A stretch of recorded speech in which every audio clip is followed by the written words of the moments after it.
Hello, good afternoon. Welcome to WBS Afternoon Edition with Anita Mwangozi.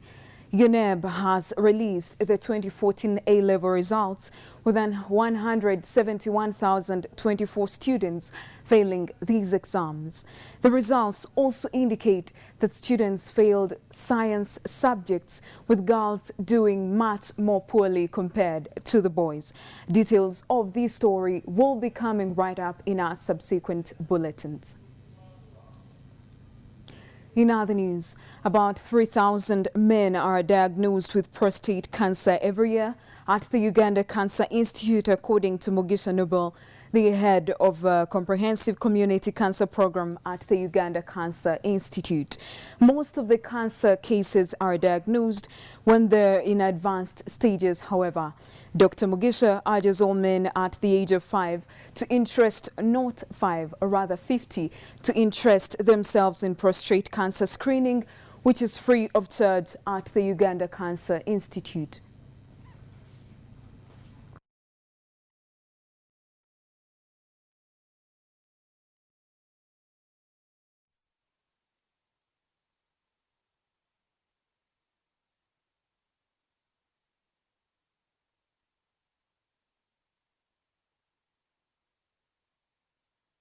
All men who are 50 years and above, we recommend that we check them for prostate cancer, or we screen them for prostate cancer. And you know, whether someone is urinating a lot or frequently, or they are not urinating frequently, all men who are 50 years and above, it's important they have an opportunity to have their prostate checked. And that's the only way we can know whether they have cancer or not, whether they are urinating frequently or not. Because some people can have the cancer, but actually they have no symptoms. And one thing about cancer that I want every viewer and every listener to understand is that many times cancer begins with no pain. Not even many times. All the time, cancer begins with no pain. That is why many people come to hospital when the cancer is already advanced, which we call that the cancer is late. Because it begins with no pain, and many people in our setting, particularly here in Uganda, what takes them to hospital is pain, or this discomfort they cannot bear. So sometimes you have a woman with a swelling in the breast, and because it's not painful, they remain with it for 1 year, 2 years. By the time they come, you know, it has already developed a wound, or ulcerated, as we say in our medical language. So the only way these men can know whether they have cancer or not is to come for screening. We now cross over to Libya, and violence there is affecting businesses across the border into Tunisia, since Libya is the only and true source of oxygen to Tunisia.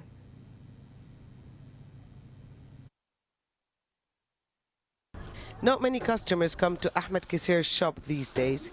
He says business has been slowed down ever since the Tunisian government imposed an export tax of about $15 for each foreigner leaving the country with goods through land borders. So the Libyans don't come anymore.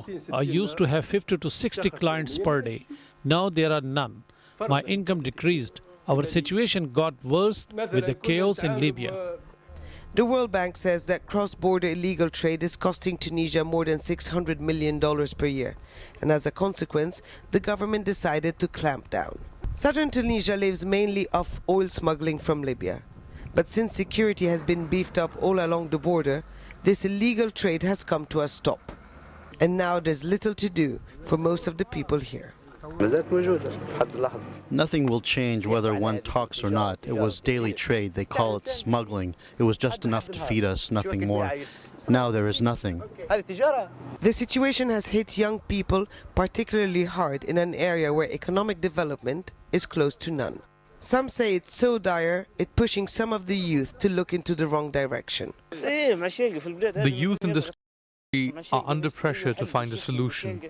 They have lost all hope, so they decide to go and maybe die. It's a worry that haunts Saad Ma'atu.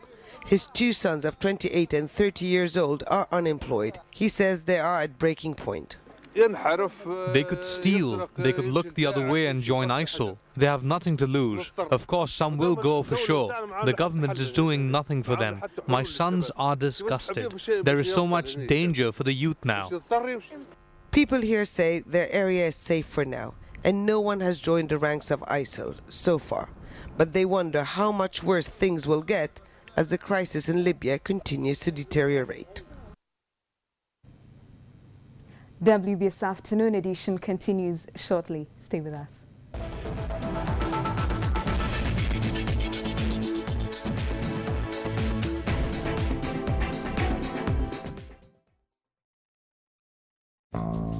There are spotless stories and stories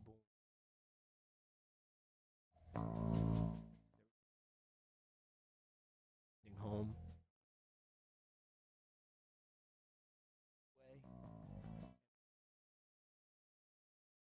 Hard way. Wild side.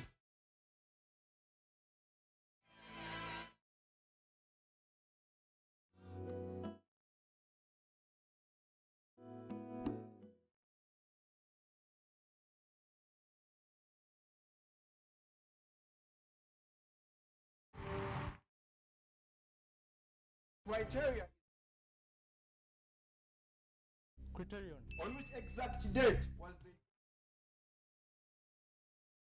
On 9th October 1962. Who is the current Secretary General of the UN General Assembly?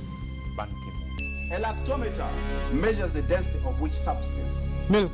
What is the color of the disc right in the middle of the Uganda national flag? White. In which country was ice cream invented? Iceland. Wrong. The answer is China.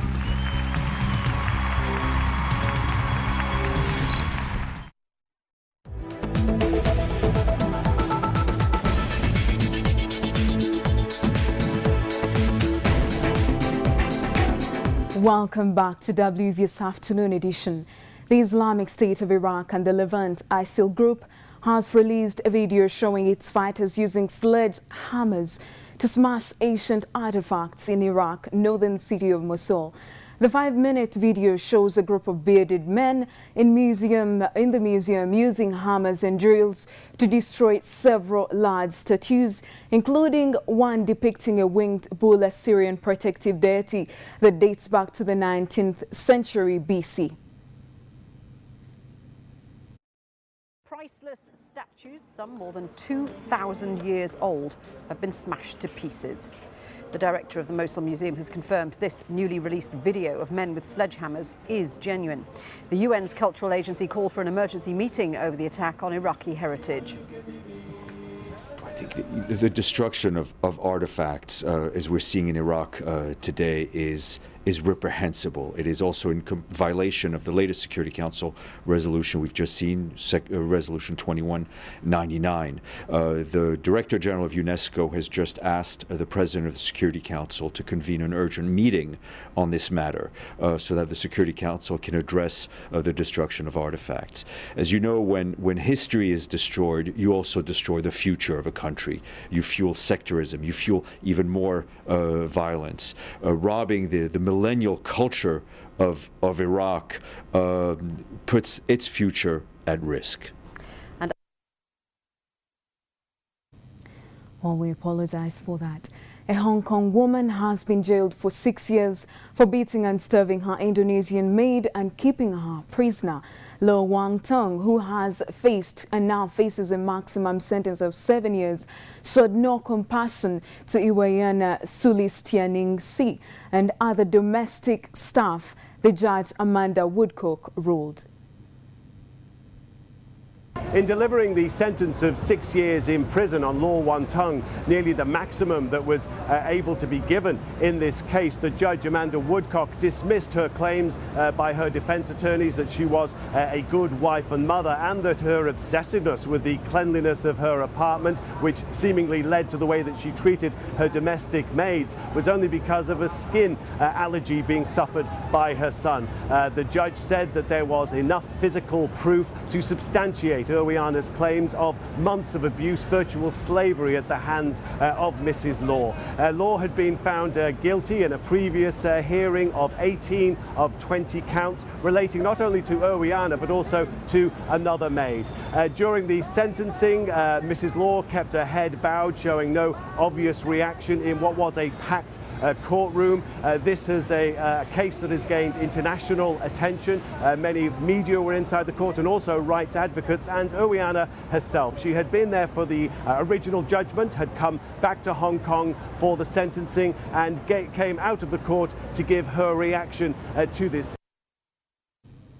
At least 197 people have been confirmed dead from an avalanche in northern Afghanistan. The Afghanistan government has deployed 1,000 forces on a rescue mission, which seems to be impossible. Much further down into Panjshir, and there's estimates that some 200 families are unaccounted for at the moment. Now, Afghan security forces have tried to reach these areas. Helicopters have flown in, but they've been unable to land. We've seen a very large convoy of some 600 vehicles from Afghan security forces entering into Panjshir today. There's already 1,000 troops in the area trying to clear the main road. There's only one road into Panjshir. Since Syria's civil war began 4 years ago, 12 million people have been displaced according to UN estimates, and majority of them who are internally displaced are more than 7.6 million. Almost exactly a year ago, there was a rare moment of unity in the Security Council on the situation in Syria. They voted unanimously urging greater humanitarian access, but since then the situation has got much worse. 1 year ago, the death toll quoted by the UN was 100,000. Now most agree it's over 250,000. A year ago, there were 2.4 million refugees. Now there are 3.8 million, and 2 million of them are under the age of 18. According to the High Commissioner for Refugees, they risk becoming a lost generation. And inside Syria, the Security Council was told the international community is failing to help those living under siege.